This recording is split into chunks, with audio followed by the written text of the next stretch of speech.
Blog Talk Radio. Hey guys, this is Those Guys with your host, Matt Marrero, along with your other host, Liz Novak. What's up? Yes, what are we talking about today, Liz? Episode 10 of Doctor Who in the Forest of the Night. Yes, Series 8, Episode 10. I guess Season 8 if you want to call it that, but I like to go by the series name because, well, season is, the older stuff. So, like, the newer stuff, it's Series 8. So, yeah, we're talking about Series 8, Episode 10, Forest of the Night, and here we are. Today we're only doing one episode because usually we do two, of course, if you've noticed the trend, but next episode is a two-parter, so we're thinking maybe next week we'll just do those two parts right there. And because, why leave you guys hanging when you clearly know what's going to happen? We're not doing this as it's, that's what I'm saying, yeah. We're not doing this while it's airing, so it's kind of just like, oh my God, I watched one half, I have to see the other. And it's like, listen to two of our podcasts. So it's like, no. Just why split it up that way, right? Yeah. But yeah, so this might be a little bit of a shorter episode, I guess, because we have less to cover. But I have to say, it still was a very interesting episode. Oh, it was amazing. It's so yeah, good. I want to go with amazing. I don't want to. I'm not super duper excited about it, but I can't say that I didn't like it. I like the concepts. I have to say, I really enjoy, a lot of what they did with it. Usually we're very, we talk about it in some kind of order, but I think today, because it's just one episode, and we have a lot of time to fill, we're just going to kind of be a little loosey-goosey. So what was your favorite moment of the episode? Oh, God, I had a bunch, to be honest. I really enjoyed Maeve a lot. I liked the charisma that she had, and, she went into the TARDIS, and he was like, well, aren't you surprised that it's bigger on the inside? She's like, no, I just thought, it was supposed to be. So I didn't know. Yes. And then, of course, the other kid that was just like, look, trees just grew up out of nowhere. Nothing's really surprising anymore. And it made a lot of sense. Yeah, it made a lot of sense. One thing I want to say, I know something you liked, which I think I enjoyed. It was very interesting to me. I think I enjoyed it, to be fair. The idea that it's like, hey, the voices that are in your head, they can be other beings, and I'm sure you really like that concept. Yeah, I did a lot, especially when, the doctor was like, no, don't give her things to, make it go away. Let's let her speak. Let's let her think. And, exactly. To really, Yeah, no, I absolutely agree, because, to really let somebody shine and let somebody have, an imagination or even just to, to think deeper, medication will just cover it up and kind of dull everything down a bit. Yes, of course not referring to people who want to either hurt themselves or who hear things that cause them to hurt themselves or others. So it wasn't that kind of case necessarily, but it definitely was something where I can understand why she was medicated, but clearly this was one of those cases where she wasn't really hurting anyone. She was just seeing things that seemed to be not there, and it was, it was one of those things where, again, like the doctor said, if you listen to her, there's a greater thing going on rather than just, oh, we have to medicate her. Yeah. And it was a very interesting thing. You can tell this episode focused on a lot of other. And I say other in the sense that they went for trees as well, where it's like, hey, the trees are your friend, very environmental, and not anti-medication necessarily. I don't want to put that out there, but still, very much like, alternatives and stuff like that. And it felt like a very interesting, do you know who wrote this episode? Would you be able to look that up on the spot right now? Because I definitely want to talk about this person. Thank you. I want to talk about this person because I find it very interesting that, we have them write about this. And it seems a little bit different. Not that it's bad, because it does seem some of the stuff did definitely feel like older Doctor Who. Some stuff. Yes. But the environmental stuff was very interesting to me because, of course, Doctor Who usually, at least at this point, goes very sci-fi. Even when it stays, in London or in the UK, it'll still do something that's like, yep, that's a robot. So for them to say, hey, aliens are still involved, but the trees are coming to life and, and this and wildlife, and it felt like at first it was like a tree going against you. because of what you've done to them. And I was like, oh, so no matter what, either the trees are your friends, don't hurt them, or the trees are going against you because you hurt them. Regardless, it's still stuff, from a environmentalist standpoint, of like, hey, repercussions for hurting the trees, or even though you've hurt them, they still want to support you. So so either way, it was still an interesting take that I don't really see in Doctor Who a lot. I definitely agree with you there. The writer was Frank Cottrell Boyce. Mm-hmm. That's the only episode he's ever written for Doctor Who. Interesting. It makes sense in a way, especially some of the stuff he put in where the TARDIS talked, and I was like, that's different. That is not what I usually see, Different. Yeah, right? Like, no, it was definitely, just straight up, just different. It was interesting. I mean, I like the take on it, and I like, that it wasn't necessarily like a big evil that we were dealing with either. Like not like one of the big bads who were chasing you around. Like it was just something that trees appeared. What happened? Like how did they get there? What do they want? Are they even like real? Like are they some sort of alien form? What do they want? It's just like it's really cool to see something different aside from like the Daleks and the Cybermen. Or any other, newer monster. Like they're doing a good job of creating new monsters. But even then, this wasn't necessarily a monster. This was just a natural event. Something that I think a lot of Hollywood movies have been capitalizing on, not disasters, but the idea of these apocalyptic, disasters. Like, just the idea of, what if this fault line breaks? Oh, what if this cataclysm hit? Oh, what if this happens? End of the world, end of the world, end of the world, right? And in this case, it was like, no, it's actually here to save the world. Yeah. And it was definitely a nice twist on that concept. Also the idea, something that I noticed as well, the idea that not only was it not a big bad, but something I liked that reminded me of old Doctor Who. I know you've seen a little bit of older Doctor Who. What was it? You've seen up till the Daleks when they first appeared, or did you see a bit after? I saw the Daleks. But did you see after that? Not really. Well, what you see a lot in older Doctor Who is you sometimes see, things like animals, and even in other older serials, right? Animals playing a big part, I mean, of course, there were monsters and some, not even just Doctor Who, just in general, there were monsters and, there were people, right? People fighting against other people and stuff like that. But it would be interesting when you'd have something like against a giant gorilla, or against, or against the tiger or things like that. So it was really cool, I think, to go back to seeing animals playing a part in. It's like, they can hurt you too. Yeah. I like, also, the Red Riding Hood references in it too. Yes. Oh, you mean leaving the trail? No, that's more Hansel and Gretel.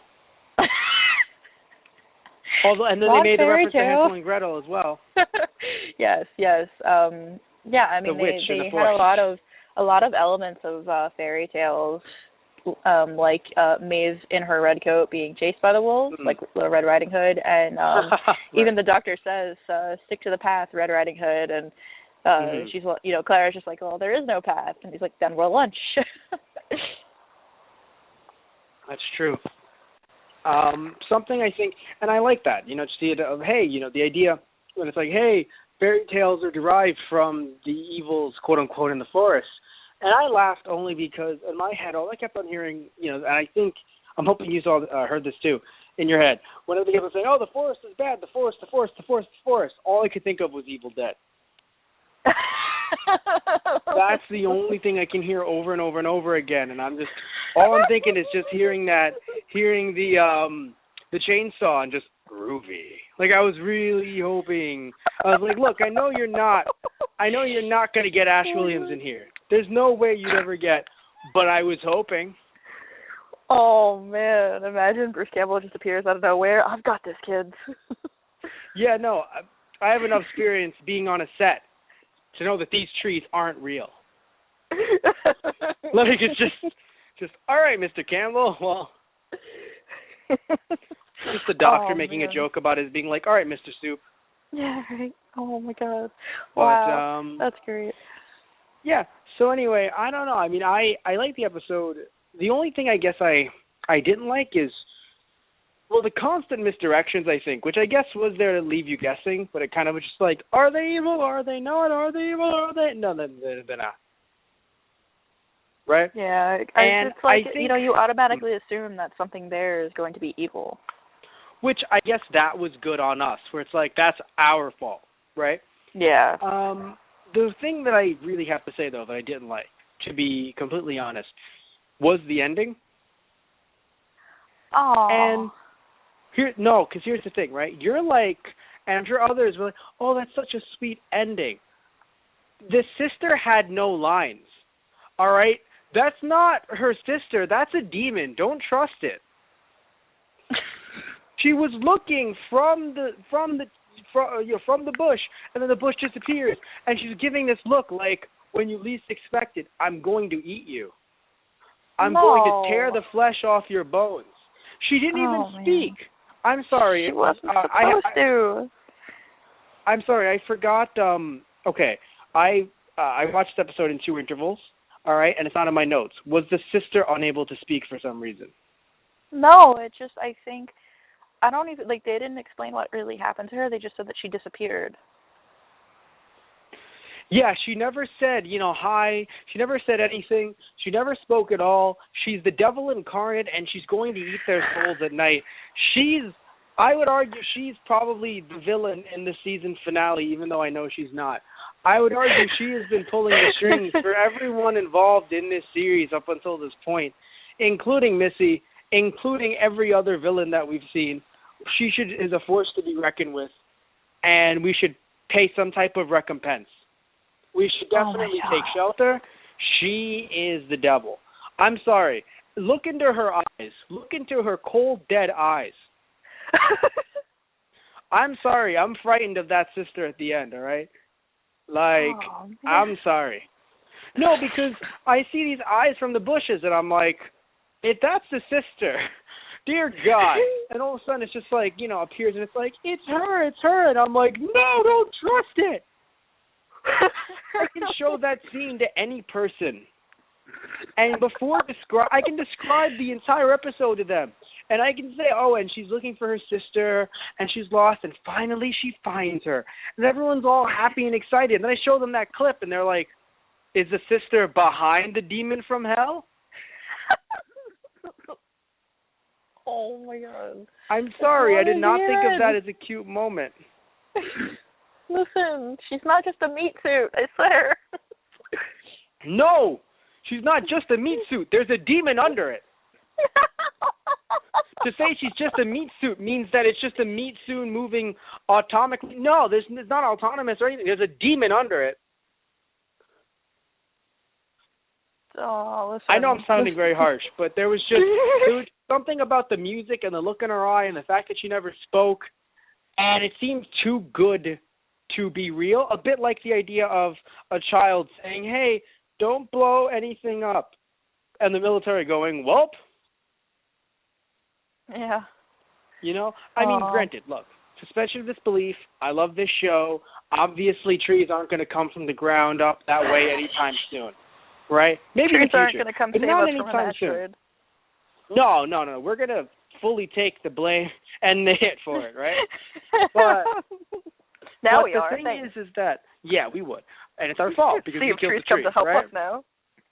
Basically. So, I understand that. Right? But the idea that, the military would just listen to her all willy-nilly, it's like, all right, family show, more of a kid's show in this case. But you know what? Okay. The military apparently listened to her, and no one destroyed enough trees to, to stop the earth from dying. But the sister just being there all nice and all like, she was just hiding in a bush. That's some scary shit right there. I think in a way she just I don't know. I want to know more about her disappearance. That's what's just bothering me. It's like, yeah, no, because to me, you don't know anything. Me, right? She just appears there. Yeah, it's that's just what I'm saying. what would she do? Run away or? No, in my opinion, she ran away somehow, or somehow she was doing something, and she got morphed with the trees, and that's why she had some kind of consciousness to call out to her sister. That's what I would argue, right? Yeah. The problem okay, that makes sense. The problem is that when you're released from that consciousness, act like you're conscious. Like it's like you're released. Like, I would not be surprised if the tree's consciousness is now buried inside this teenage girl, because she looked as if she was an omnipotent being. Like, I wanted her to disappear right there, and I'd be like, oh, you're a ghost. This makes sense. But no, it was like, you're back, and I'm like, that is not your sister. It was like Insidious all over again. That's what I'm trying to say. Like, in that situation, I was like, you should probably call the doctor or the older woman from Insidious, because this shit ain't right. If she can't be called, get Bill Murray on the phone. We need the Ghostbusters. If that can't work, who are you gonna call? All right. Them, most likely. I mean, in a case like this.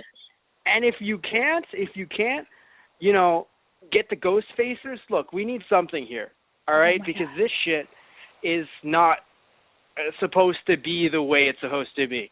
Well, I don't know how other people felt. Sam and Dean are going to trail along behind them. Look, we'll need something to kill off this demon from hell. Clearly the doctor is away off in space again. Damn it, Crowley. We need something, because this is, I don't know. I know I'm focusing on it way too much, but, like, seriously, everyone, go back and watch it. No, go back and watch it. It's not funny. It's evil. It's fucking evil.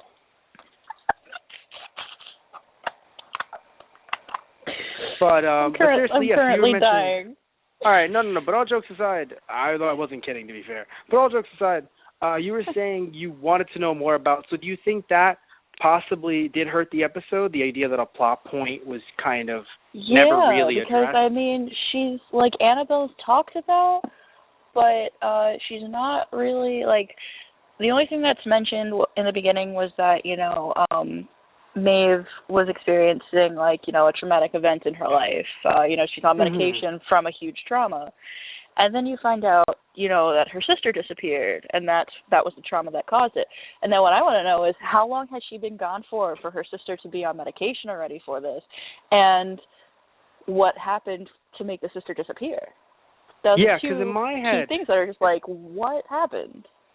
Yeah, because in my head, I thought it was more like, she died, you know? Yeah. But it's like, no, she ran away, and... You know, because that's the thing. If you're telling me, right, let's think, if you told me, no, Matt, the trees just made it look like it was her sister, to be like, hey, isn't this nice? Like, you can see your sister again. And it's just like, I'll accept that, but it was just weird because, I don't know, the whole end was weird. Like, you know what it is, too? The way she was crouched down looking through the trees, she looked feral. Like, I wouldn't have been surprised if that was one of the wolves. Like, just, you know what I'm saying? Like, she did not look... She didn't look well. No, I kind of get that. Yeah, I feel like, are you going back and watching it on mute now as we're on the show? Maybe. Yeah, okay, that makes sense. Yeah, just everyone go back and watch it a couple times, and you can just sit there and just be like, this makes me feel uneasy. You know? But anyway... just she seemed, you know, so the sister was missing, and now all of a sudden she's not missing, and it's like, you know, and technically these things, by the way, these really cool, fun, not evil things have been here forever. That's why trees are doing its thing, right? Been here forever, and yeah, I mean, I really do think that, I mean, in their defense, right, in this episode's defense, yes, Maeve, she, she doesn't know a lot, assuming that, you know, I mean, it's weird because, okay, she doesn't know a lot in the sense that it's through her eyes. It's through her kid's eyes. It's faulty. It's faulty information, right? The mom and the dad could know more than she does. Yeah. However, so in my head, it's like, oh, she disappeared. We don't know where she's probably dead. Yeah. But all of a sudden, it's like, no, she's right here. See, happy ending. And I'm like, really confusing ending. Yeah. Was she always in the bush? Like, did she just appear from the bush? I mean, when I just rewatched it again. But when she stands up, like the knees of her jeans are all ripped up, and I mean, like, granted that is a style, but it just doesn't look like the right way that it would be a style. It almost looks like, she was dirty from being there for a while. No, for me it looks like the style, to be fair. It's just the rest of her face and the way she gets up. Maybe they did it in slow motion to make it more of an effect and more impactful with the music, but it just did not look right. Like, I would not have been surprised if she would have just, just gone full Exorcist right there. Just, your daughter's in here with us, Father Karras. Like, I would not have been surprised if it's just like, yay, it's like the mom's like, honey, we should go. What? She's doing the spider walk that she always does. Honey, she never did spider walk, honey. She never did spider walk. Run! That's another movie I need to see. I would not. I said that's another movie I need to see. Yeah, you have not seen. She has not seen a lot that I just need to sit. I need to sit her down. I need to sit you down. Be like, hey, like, I mean, you've seen Back to the Future, right? So you already. So you of course, won. Which I actually have a reference to that here tonight. Please tell. Okay, so when the Doctor is on the TARDIS with all the kids, and he's like, Maeve, Maeve, Maeve, Maeve, you're not Maeve. No, you're not Maeve either. And he's just starting to get all flustered, and just like him there, the way he just starts freaking out and reacting to Clara and the kids, it's just like he just really reminded me of Doc Brown there. I thought you were going to give me some real shit. You'd be like, there was actually a DeLorean in the background. And you're just like, hey, here's a cool reference. He vaguely reminded me of him. Sorry. Well, No, it's great. No, it's great. I love you. It's great. It's good. It's just the word reference was used, and I'm like, whoa, what did the Doctor say that I missed? Nothing. I referenced. Not No, okay. you said. Moving on. I'm just sitting here, and I'm just like, did the Doctor say Great Scott? Because that would have been wonderful. I mean, his companion is Clara. Right. Yes. Although if he says Dr. Scott, that's a different reference entirely.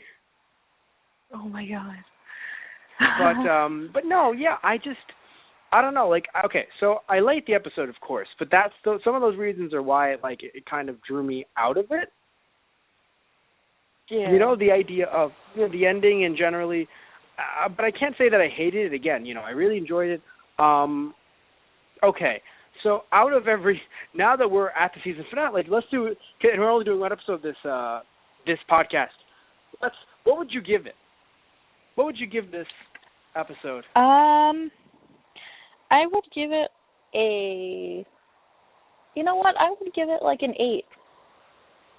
I was going to go for a 7.5 to an 8 because I was going to do that too, but I want to give it a solid 8 only because it was different. It had kids in it, and to see the Doctor reacting towards the kids was just very interesting. It wasn't How as did you dark. feel? Yes. Well, yeah, he's really nice to kids. We've seen that before in this season. And he can be a little bit sarcastic, but he's really nice to them. And I think that's what I like because, as I mentioned to you in other podcasts we've done, it really worried me that he was going to be a jerk to kids just like he was to everyone else because, hey, it's a new Doctor. But so you never know how he's really going to act at some points. But he was very nice to them, and I really enjoyed that because I liked seeing him not be an ass to these kids. Mm-hmm. Yes. One thing I want to mention, right, is how did you feel about everyone forgetting everything? It felt weird to me. I mean, I understood it because it's standard Doctor Who plot of like people will forget. Yeah. But here's the thing, though. It's standard Doctor Who plot, but I don't think they gave a good reason to forget. No, not really. That's what I'm saying. Like, standard Doctor Who plot is like, well, why are we going to forget this? Well, time is resetting itself. Once this pocket once we've solved everything, this pocket universe should have never existed. In this case, it was like, so what's going to happen? Because usually, I will admit, sometimes it does feel weird when, like, certain catastrophes happen in Doctor Who. Like these huge end-of-the-world type scenarios, and everyone just moves on. But hey, that is the world that Russell T. Davies built. That world of UFOs. I mean, if you remember, if you remember back then, I think it was in Turn Left where, they mentioned the, at Christmas times, remember, even on the one where the Doctor's on the Titanic, they mentioned that the year before there was a big explosion, and then there was the star in the sky and the spider. So the Christmas events were mentioned, it wasn't like the world forgot them. Like they mentioned the Titanic crashing. That's what I'm trying to say. I'm sorry if I misspoke.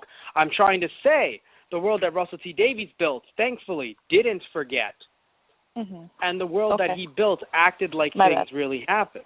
Yes. Yes. The only time I really noticed that it didn't happen, Pocket Universe stuff. That's mostly Moffat territory, but still the idea of universes. But also, in that episode Father's Day, of course, things were in a way, turned back to normal, if you will.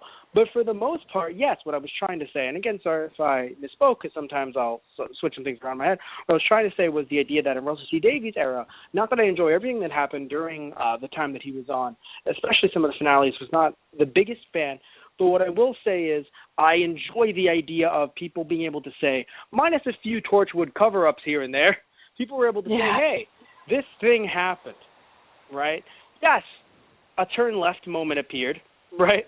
But for the most part, it was, hey, these things happened in one way or another. Versus this where, and again, even when they didn't happen, it was like, oh, government cover-up, oh, this. But in this case, it was just like, Doctor, what's going to happen? Like, we're just going to move forward with the idea that all this shit happened to the trees and whatever? He says, no, we'll all forget, just like you always forget. And it was like, it makes sense, because, just like you always forget, it'll just, become stories in the end, as everything does. But the thing that confused me was just like, wait, so are you trying to say they're going to instantaneously forget? Because social media exists. Like, even if the internet stopped working, because you can tell me, Matt, the internet stopped working. They couldn't share any pictures. They sure as hell took some, though. The human race, at least at this point, always taking pictures. And photos, and Vines, and photos, and videos, and stuff for Vine, and things like that. So all these different social media stuff, you can bet that once everything went back online, it would be like, do not understand why I have multiple pictures of trees on phone. Yeah. So it's a weird situation for me where, it's like, is he saying that we will forget as in we'll keep it quiet? Because it's like, no, we won't. Not now. Right? Or two, like, Doctor, I understand your faith in the human race, but not at this point in time. Yeah. Or, hell, the Doctor made reference to it in, Matt Smith made reference to it as the 11th Doctor. Just look at this. Big thing in the sky, all of you have your phones out. Yeah, exactly. Right? Yeah, all of you looking up, stuff like that. But the idea, again, so it's like, are we going to just not talk about it, or are we going to actually forget? And if we're actually going to forget, why? It's one of those weird things where, I'm not saying this is a bad writer, because he has some great concepts, and I really enjoyed some of the stuff he put into this episode. It just feels like, I don't know. Can you tell me? Yeah, can you tell me if he's written for other things? Like, do we have, a list of other things he's written for? Because I not saying that he's a bad writer. It's just that I feel like certain things at the end didn't connect. Nothing I've heard of. But is it a long list of? He's written a couple episodes for a bunch of different shows, a couple of things, like different films, like small feature films, not anything too grand. Mm-hmm. Back in the 80s, he wrote a few episodes for some show called Brookside. There's nothing too big to be really known. I don't know what any of this stuff is. Interesting. All right, so it's interesting to hear that, because I just want to, I don't want to talk about him too much personally. Like, well, personally he's terrible. Like, no. But still, it's interesting that in a way he, look, I'm not saying that Doctor Who's going to sit here and we're going to have a scientific completely accurate explanation of what happened. But it's really weird to just kind of wave it into because the doctor said so. It's like it feels more of a children's show approach versus, which, yes, it was originally a children's show, versus a family show approach. Now, what are the differences? Well, in my opinion, the differences are a children's show which doesn't have to talk down to kids, but sometimes does, right? So there are some shows that break that mold, and even though they are quote-unquote for children, they do have people behind it, you know, the writers and things like that, who craft it in a way that are really able to get teens and even adults on their side to watch. You think of shows like Avatar: The Last Airbender, Steven Universe, Gravity Falls. But then there's Phineas and Ferb, even Adventure Time. But then there are some other shows that I can't really think of exactly, but just the idea of, hey, we know what we're doing. It's to quote-unquote children, and we're just fine with that. Right? Like, we're not really going to do anything to make anyone else sit there and be like, oh, well, that's cool, or oh, haha, I get that reference, or oh, this. No, it's just kids, kids, kids. That's all we really care about, just few children, the millions of children that are watching, which, millions of children, but once, you know, they go over a certain age, there will always be millions of children, but you could have kept those fans. You know? Yeah. But we're not, But anyway, it felt like that approach rather than the let's craft the story. Again, in wrapping up, I want to add, just in wrapping the story up, not in making the story. Because I think there were a lot of concepts there that we can sit there and teach and talk to kids about and stuff like that, where it's like, protect the environment. You see, it's not like, you know, the trees are here to hurt you. Yeah. Literally, the trees are not here to hurt you. What about the doctor's excitement when he figured out what the trees were there for? I love it because that's completely the doctor in a nutshell. Just let's find things out at the last minute. And it's like, that's him. That's our doctor. They're all sitting there like a good little school class, and he's just like, so guess what? There's an asteroid coming. And guess what else? The trees, they're going to help save you. And it's happened before. You just didn't realize. And I love it all. Like, it's like, so what are the trees going to do, children? Kill us? No. Basically, just so what's going to happen, children? We're all going to die? No. It fit very well. The kids, I think, were written very well. I will admit, I think that more of the kids should have spoken. Like, I feel like it was, and I'm not saying every kid is going to be, you know, this, that, out. Yeah, they did like, focus you know, on a couple of them. Like, I'm not going to say every kid is outspoken, you know, during events like this. But it was still a thing where it's like, hey, we're going to give certain kids definable traits and only leave them at that. You know, just kids, definable traits, not all of them. The rest of them may as well die. We don't care. Right? It's just like, well, come on. It's just like, invest your, you know, because it's like, you know, hey, audience, be invested in these kids. You mean the three of them? No, the whole class. There's a whole class there? Like, I would not have been surprised. They were just like, we're hosting a very small event because a lot of the kids' parents didn't sign off for it. Like, I would have rather been okay with, like, 5 to 6 kids and focus on all of them rather than having a class of what looked like 10 to 20 and then focus on 4. Yeah, no, I completely agree with you there. Yeah. Oh, well, to be fair, I didn't have like 10 to 20, but they did have like 10, I would say, and they focused on 4. Yeah. So, it was just like, it was one of those things where it's like, hey, what about the other kids' parents? I know we're focusing on the main character, of course, because the main character in this episode is Maeve, in terms of like non-doctor, non-companion main characters, right? Of course it was Maeve. But still, it wasn't bad. I mean, I don't hate Maeve. I like Maeve. I like what they did with her. I like, you know, her view on things, and she's very nice. And, you know, her mom's the worried mom, so worried. She's like, I'm going to go through this to get to my daughter, which I think is really nice. You know, that was nice. Yeah. That was something I think that won't be focused on as much that really should be. The idea of this connection. It really should, because some of the other, like one of the others were like, well, I didn't go get her. Why don't you go get her? Some of the other parents were acting like that, and it's just like, but Maeve's mom is like, "What, my daughter? I'm gonna go save you." Which is really, really nice, I'd say. It was just brilliant and beautiful. And, like, this episode, you know, save for the very, very end, was very well written. And aside from, like, you know, a couple plot holes, like, it was just done in a really interesting... Well, again, only the end, really. You know, that's the thing. Like, yeah. like 7.5 is pretty good for an episode that you're like, you know, there's plot holes in the end. But it's like, man, it was really well done, I would argue, you know? Yeah. So let's say a 7. Now I'm going lower. I feel like it's worse. Where like some people just rant about something and they're like, you know what, this is so cool, I'm going to go higher. In this case, I think I'm going to go lower. Yeah, I might knock off 0.5 for the plot holes, but aside from that, you know. So I'm at 7. You're at 7.5. By the end of the show, so I'm at about a 1.3.5. How about you? I'm at -5. All right, I think we're good. We like this writer. He's good. Doctor Who is a good.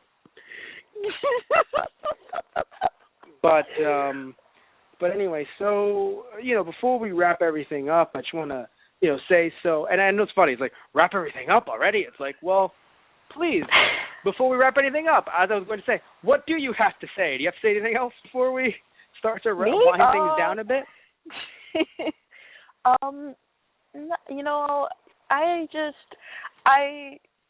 really like the way that Maeve was written because, you know, she's this adorable girl who, you know, is like ignorant in the best way. You know, yeah. I don't want to. Well, of course, yeah. Yeah, because she's young because and she's innocent. Yes, that's the thing. It's more bordering on innocent than ignorant because of her age, right? And also the idea that usually ignorance is what's, you know, breeds intolerance sometimes. I would argue, not all the time, but I would argue sometimes ignorance and intolerance are, you know, holding each other, like are walking hand in hand, right, down the street. Yeah. But with innocence, it's just a bit more, it's light. You know, it's literally light, you know, just pure, right? So it's nice to see the kids, you know, be nice and pure. And, of course, we had a wide mix of kids, which I think, not a wide, but we had a decent mix of kids, which was fun. So we didn't just have all Maves walking around, you know, which I think was good and really made stand out. It was, that was the greatest. I mean, they actually did different personalities, and it was really good. And I enjoyed your reaction to the museum, like the sleepover. It's been a while. What was my reaction? It's been a while. You were like, because you know they were on some school trip to the museum, and you were like, at first I thought they were all sleeping in a cave or something. Oh yes, because what happened was because again it's been because I mentioned we watched this episode in 2 parts. One with you and I, and then the next part was just me, right? Yeah. So same. so just you. So when I saw this original, right, I was confused, of course, because at the beginning everything opened up different, you know.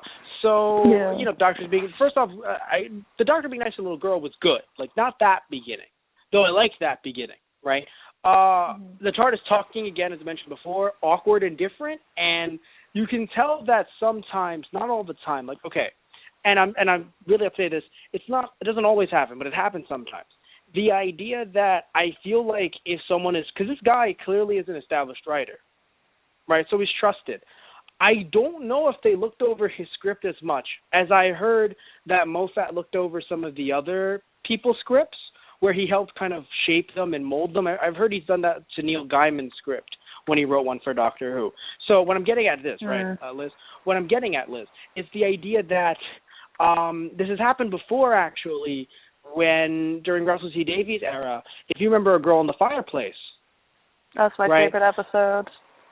Okay, if you remember, Torchwood wasn't mentioned in any way. And 2, I would say Amy, damn it. I would say Amy and Rory, fuck my life. You know, Rick and Mickey and Rose, right? Mickey and Rose were doing just fine, right? As a couple, they were pretty happy. And there was no mention of Torchwood. Why? Because I remember reading somewhere that Davies did not mention these things to Moffat, who wrote the episode. So, of course, without, you know, like, he just wrote the episode. and no one really looked into it and put in some of those things that needs to be put in. Now, again, this is relevant because I feel like this happened here, where it's like, hey, so possible Missy references / maybe don't make the TARDIS talk. Yeah, I really enjoyed it, like Missy's quick, brief moment, and the music that played, because it was just Explain. like it was the humming type of like female voice music that they had for like Rose and the Doctor. Mhm. And I like things like that instead of just the regular like adventurous instrumental type things. I like the humming type of music.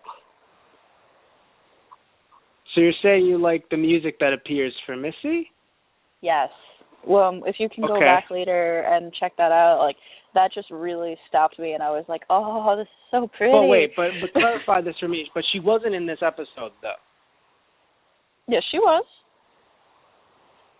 I'm sorry, I'm a little bit confused. Where was Missy in this episode? Missy appeared right before the scene where Maeve was going back with her mom to the house. Missy was like, I didn't see that coming. There you are. How did I miss that? That's interesting.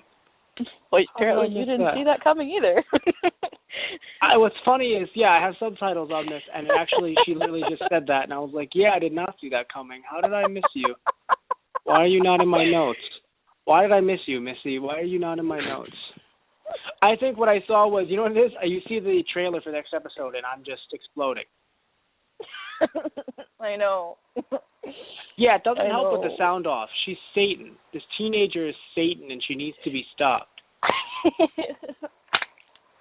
Well, let's go call Ghostfacers then. Basically. But no, yes, I'm so sorry. Missy is in this episode. So okay, fair enough. That was written in. Sorry. But my TARDIS thing still stands as like a, wait, what? No, I completely agree there, but... Yeah. So I'm sorry. Though I will admit, to be fair, and I'm going to sound like an asshole for even saying this, so, I'm sounding like an ass. To be fair, she was written in, but it was still one of those, again, his work was checked over a bit, or at least talked to him, you don't need to write in something for this Missy character, right? And it's kind of like, she's watching the Earth on a screen. It's not like it doesn't make sense, but it's like, how is she going to appear? She's watching the Earth on a screen. Yeah. See? References. That's an interesting lead-on, for a finale. That's an interesting lead-on for her. Oh yes, no, I'll admit snippet. that. I'll admit that at least. We're not at the finale just yet. We're going to most likely be next week. I'm excited to watch What's that. funny is, yes, you're excited to rewatch that. I haven't seen it yet. Either way, it's been almost a year since watching it, so there's a lot that I forgot. For any of you listening in the archives, that means nothing. Because it's already been aired, so you're just sitting here like, oh yeah, I'm just gonna marathon those guys' podcasts, hooray! But but yes, so I think we've said enough. I think it's time to wrap everything up. All right. Bye guys. So well, not yet. I still have to do my spiel. Do your spiel. Okay. We would like to thank you guys for listening to those guys. Before we go, I would like to mention that we have a lot of ways that you can listen to our older podcasts and even contact us and talk to us about a multitude of things. First off, our older podcasts, right? We have done so much. Not we as Liz and I, but we as a whole, as a podcasting group. We have a lot of different hosts that work with us. So we have WWE Monday Night Raw, which we do on a weekly basis. We have WWE pay-per-views, which we've been trying our hardest to do ever since when we first started, which was actually last year. So we've done from last year, 2014, in March, all the pay-per-views, WWE pay-per-views from then up until we're actually going to do Battleground, which is coming up soon, WWE Battleground, and we've minus 1 or 2 pay-per-views here and there. We've pretty much done them all. So definitely check out our older stuff. Also, we have Steven Universe, which we podcasted on before, Gravity Falls. We have ourselves Mike Tyson, Black Dynamite, Mike Tyson Mysteries, Black Dynamite, Gotham, Arrow, Flash, The Following, The Walking Dead. We have WWE Total Divas, interestingly enough. We have ourselves Pokemon video games, Dragon Ball Z movies, as well as the Bleach movies, Dragon Ball Z OVAs, or OAVs, Dragon Ball movies, /OVAs/OAVs. We also have ourselves, I think I'm done. Am I done? Well, of course, we have Doctor Who podcasts, and we have upcoming Supernatural podcasts as well. We've done some in the past as well. And you can find those podcasts on our website, which is thoseguysonthe.radio.tumblr.com. Yes, .tumblr. You can follow us there as well. Definitely, what is the Tumblr lingo, Liz? Reblog? Like and reblog? Yes, like and reblog. Like and reblog our posts. Like I said, we've done a lot of older stuff as well. You can check that through the tags. We also are available. You can see some of our newer episodes and some of our older ones through our Facebook, which is /ThoseGuysOnTheRadio, our Twitter @ThoseGuysRadio, our Instagram /ThoseGuysOnTheRadio, and you can also find our archives on iTunes, which is you search up Those Guys Radio or Those Guys on the Radio, or even simply Those Guys. Our logo should appear, and you should be able to find all of our older shows from there. Also, our email, thoseguysonthe.radio@gmail.com, is available so that you can possibly send us, different show requests and things like that. Definitely check it out. Definitely send us an email if you want to talk to us about things like that, or if you want to just generally give us feedback or even have us promote your product on our show, because we would love to promote your product or your service on our show. And, just email us, thoseguysonthe.radio@gmail.com, and we can talk about different promotional opportunities. And I am done. So, say goodnight, Liz. Oh, she was clapping. You're clapping for me. How dare you? You're patronizing me. How dare you I'm not. patronize You got me it all. on... I'm proud of you. How dare... You're proud of me? You're proud of... I'm a big boy. All right? I have my big boy belt and my big boy diapers on. How dare you? I'm a big kid. Uh-oh. How dare you be... Of course I was able to get through it all. I've done this. We just did our 200th show last week. I've done this nearly, because we start off with some of these accounts. I've done this nearly 200 times now. Yeah, well, I can get through it. You're excused. All right, so I'm going to go contact Liz. the Ghost Spacers now. Well, I'm going to go goodbye. So goodbye, everyone. Say goodnight, Liz. Good night.